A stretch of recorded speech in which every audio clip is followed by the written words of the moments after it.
Language is really important. As we saw during COVID, rhetoric blaming China for COVID, Kung flu, Wuhan virus severely affected our community, leading to thousands and thousands of attacks that continue today.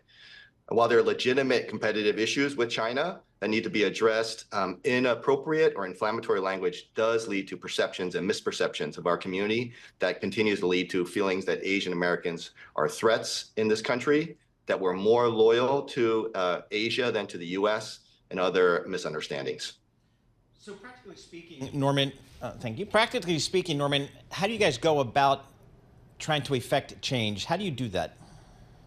Yeah, we have 4 pillars to achieve safety, belonging, and prosperity. Number 1 is to address the immediate hate and attacks against our community. And we work with a network of 56 national partners, or partners across the country and 14 cities that provide care to victims and survivors that have suffered these terrible attacks.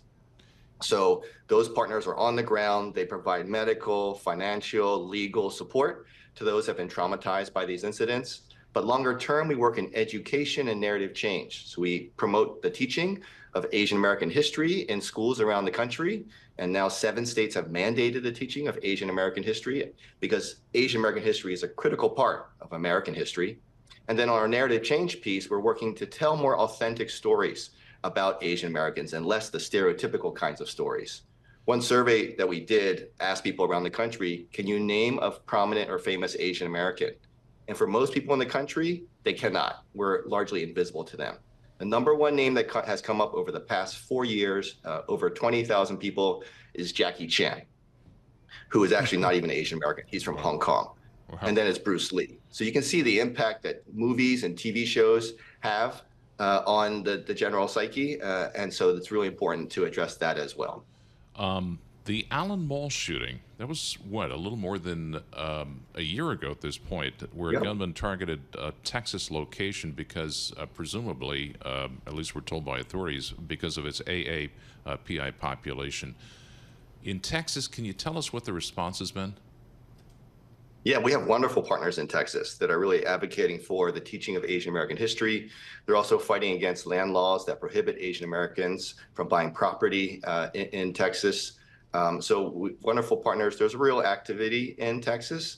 And we also work with corporate partners that are helping to promote Asian American programs in that state. Yeah, you mentioned the property, but I believe there was also a bill in Georgia that I think had the backing of Governor Brian Kemp that would ban Asian foreign nationals, Chinese foreign nationals from owning property in the state. Can you give us an update on that? Yeah, there's legislation in multiple states around the country. Unfortunately, there's been fear-mongering, as you pointed to earlier, that people who are Chinese nationals shouldn't own property, and they're trying to focus it around certain, military or sensitive institutions.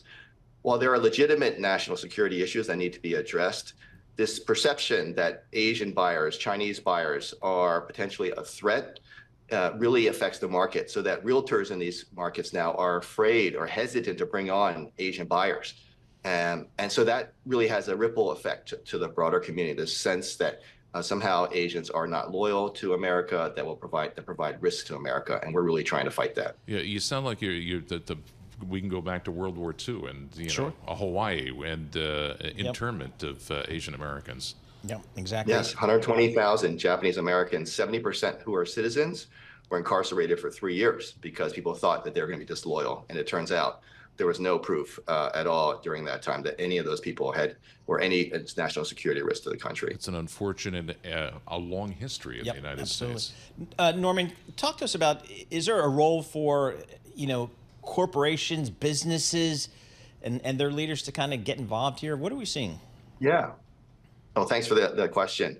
So one very interesting fact about TAAF is that we were formed by prominent Asian American business people, such as Joe Tsai, owner of the Brooklyn Nets, Joe Bay, co-CEO of KKR, Jerry Yang, co-founder of Yahoo. So we have very much a DNA with business background. And so one of the real strengths of TAAF is that we are working across all sectors. So not just nonprofit or philanthropy, but also across the corporate sector, across government sector, and also with media and entertainment. And at our gatherings around the country, you have such a mix of people who all want to support our community, but come at it from different backgrounds. So our fourth pillar, which I didn't mention, is called representation and resources. And a lot of that is focused on our corporate partners. So what does that mean? We know from our status index research that Asian Americans are the least likely to feel like we truly belong in this country. And in fact, only 18% believe we truly belong and are accepted. Major reasons for that are discrimination, racism. Clearly, if someone spits at you or insults you, you don't feel very good. But also because we don't see enough of our people in senior positions. Asian Americans make up 15–30% of workforces, but only 3% of the C-suite, despite the model minority myth, which makes people believe that, oh, Asian Americans are highly successful in business. It's not proportional across the organization. So we're working with our corporate partners to not only add and increase the presence of Asian Americans on boards at the C-suite level, even among ERGs, but also working with our corporates to funnel more resources to our community to make these changes.